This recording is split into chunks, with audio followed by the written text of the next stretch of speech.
मेरा मकान हुआ दिनेश पतेली, दिनेश प्रसाद चौधरी, वार्ड नंबर 11, झारखंड विधानसभा से मैं आ रहा हूँ। 20 बड़ी से यहाँ सांसद और विधायक में है, लेकिन काम एक भी नहीं हो रहा है। जनता इस पर आक्रोश करके बाहरी भगाओ, स्थानीय नारा दिए, इस पर सोच रहा है स्थानीय आदमी हो। दिनेश प्रसाद चौधरी ऐसा आदमी चाहिए ईमानदार, जो यहाँ के लेकर के दूसरे सबको बहिला खातिर करके। नमस्कार, आप देख रहे हैं स्ट्रीम बिहार में हूँ सुदर्शन कुमार। पत्रकारिता से जन सुरक्षा की कड़ी में आज हमारे बीच मौजूद हैं उजियारपुर विधानसभा क्षेत्र संख्या 134 से निर्दलीय अपनी विधायकी पेश किए थे पिछले विधानसभा चुनाव 2020 में, और एक बार पुनः 2025 में भी अपनी विधायकी को लेकर के एनआर कटा लिए हैं और इनका संभावित दिनांक जो है 17 तारीख को ऐलान किए हैं। ये जो अपना नामांकन पर्चा दाखिल करने के लिए यहाँ से अनुमंडल कार्यालय दलसिंहसराय पहुंचेंगे। इनके बारे में हम बताना चाहेंगे, यही वो शख्सियत है जो पिछले विधानसभा चुनाव में एक से एक महारथी और धनबल को पीछे छोड़ते हुए, धूल चटाते हुए और तीसरे पैदान पर पहुंचने में मुकाम हासिल किए थे। सुबह 10 बजे से लेकर के अगर शाम का या रात का 9 बजे तक की अगर बात किया जाए तो पहला नाम आलोक मेहता का उजियारपुर विधानसभा से समस्तीपुर कॉलेज के प्रांगण में अनाउंसमेंट होता था, दूसरा नाम डॉक्टर शिल कुमार राय का, और तीसरा किसी नाम का अगर अनाउंसमेंट होता था जिला प्रशासन के द्वारा तो इन्हीं का नाम का अनाउंस होता था, दिनेश प्रसाद चौधरी। तो ऐसे महान शख्सियत हमारे बीच मौजूद हैं और उजियारपुर से एक बार पुनः बिगुल फूंक दिए हैं। सबसे पहले हम ज्यादा कुछ नहीं इनको कहना चाहेंगे, इनका परिचय जानना चाहेंगे कि कहाँ घर है, कहाँ के मूल निवासी हैं और कहां से आते हैं, अब कैसे इनको जनमत इतना मिला जो अपना एक अच्छा मुकाम और उजियारपुर में एक अच्छा पहचान बना करके लोगों के बीच अच्छे अच्छे प्रत्याशी धनबल वाले को धूल चटाने का काम पिछले विधानसभा चुनाव किए। स्वागत है स्ट्रीम बिहार में। कहां से आते हैं, कहां घर हुआ आपका? मेरा मकान हुआ दिनेश पतेली, दिनेश प्रसाद चौधरी, वार्ड नंबर 11, झारखंड विधानसभा से मैं आ रहा हूँ।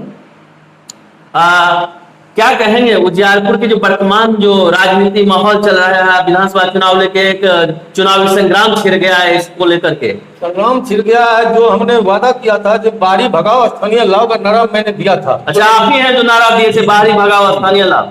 चलिए देखिए, यही वो शख्सियत है जो नारा दिए थे पिछले विधानसभा चुनाव में कि बाहरी भगाओ स्थानीय लाभ। भले अभी दर्जनों ऐसे विधायक प्रत्याशी उभर के आ रहे हैं जो इस नारे पर खरे उतर रहे हैं, और कहीं न कहीं आज नहीं तो कल सफलता इन लोगों को जरूर मिलेगा। नहीं, और क्या कुछ कहना चाहेंगे विधानसभा चुनाव लेकर के? तो हमसे बड़े बड़े जितने नेता थे सबको मैंने जनता के बीच से लेकर धूल चढ़ाने का काम किया था, और लोग जनसमूह को लेकर के हमको पूरे उत्साहित है। इस बार अब 2025 में फिर खड़ा हुई और हम इस पर खड़ा उतर रहे हैं जन को लेकर। जन समर्थन इतना मिल रहा है कि फिर खड़ा हुई है। क्या लग रहा है इस बार कैसा रहेगा? और बढ़िया रहेगा चुनाव, और सबको यहाँ फिर भेजने का काम करेंगे हम, ऐसा जन समर्थन मिल रहा है। आप तो भाजपा में भी थे, किसान मोर्चा के कुछ, क्या कुछ भाजपा में ऐसा हुआ जो भाजपा को छोड़कर निर्दलीय मैदान में पिछले विधानसभा चुनाव से कूदे हुए हैं? कारण हुआ था जो मैंने कुछ पंचायती राज पर कुछ काम किया था, उसमें वो लोग साथ नहीं दिए, इसी पर मैंने भगत गया वहां से, जो हम अकेले निर्दलीय छाप से लड़ेंगे। निर्दलीय सोच लिया।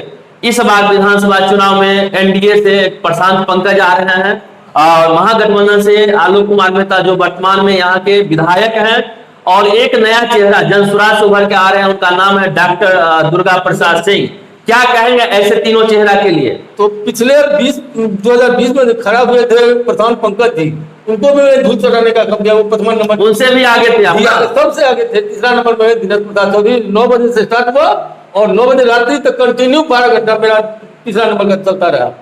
जो चैनल में लोग, दुनिया के लोग देखे और विधानसभा के दुनिया पूरे बिहार के लोग देखता है। उजियारपुर के जो पूर्व विधायक हैं दुर्गा प्रसाद सिंह, उनके लिए क्या कहेंगे? उनके लिए हमको ये पिछले बार आप जब उनसे मिलने गए थे तो कुछ वो कमिटमेंट आपके साथ किए, क्या वो कमिटमेंट था? वही कमिटमेंट किया, आप खड़ा हुई, हमने खड़ा निर्दलीय से आपके लिए जगह छोड़ दिया उजियारपुर का, जो आप खड़ा होइए, आप लड़िएगा तो हम विधानसभा नहीं लड़ेंगे। अच्छा, ऐसा वो कह दिए थे कि मतलब छोड़ रहे हैं उजियारपुर विधानसभा, आपके लिए आप खड़ा होइए? जी उजियारपुर से विधानसभा के लिए आपको हम सीट छोड़ दिए, हम नहीं लड़े, किसी भी हालत में नहीं लड़ इस बार तो जनसुराज से फिर आ रहे हैं। वही ना है, जिनका बतियान का कोई ठीक नहीं है, इसका मतलब यही हुआ जब हमको डैमेज करने के लिए चले, लेकिन डैमेज नहीं वो जाएंगे कि हाँ हमने दूर चढ़ने का काम मतलब उनको भी इस बार धूल चटा दीजिएगा। इस बार कर देंगे। तो देखिए इनका हौसला बुलंद है और कहीं न कहीं इनके साथ जैसा कि बताए कि अभी जो जनसुराज से एक विधायक पूर्व विधायक दुर्गा प्रसाद सिंह जो है उभर के आए हैं, उनका प्रत्याशी का नाम का घोषणा भी आला कमान के द्वारा किया गया है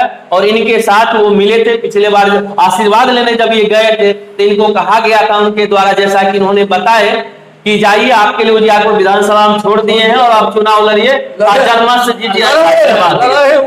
वही लड़ाई देखिए कह रहे हैं वही खड़ा भी इनको किए थे और इस बार खुद खड़ा हो रहे हैं। तो क्या कहेंगे ऐसे में उजियारपुर के जो भी जनमत है उनको या मतदाता को? जनता देख रही है पूरे ही, जो क्या कर रहे हैं, क्या बोलते हैं, क्या करते हैं, इसके लिए जनता को खदेड़ने का काम कर रहे हैं। एक बार हम जानना चाहेंगे कि वर्तमान विधायक जो है आलोक कुमार मेहता जी, उनके लिए क्या दो शब्द कहना चाहेंगे? ये लगभग में 20 वर्ष से यहाँ सांसद और विधायक में है, लेकिन काम एक भी नहीं हो रहा है। जनता इस पर आक्रोश करके बाहरी भगाओ स्थानीय नाराज दिए, इस पर सोच रहा है स्थानीय आदमी हो, धीरज प्रसाद चौधरी ऐसा आदमी चाहिए ईमानदार जो यहाँ के लेकर के दूसरे सबको बहिला खदेड़ करके।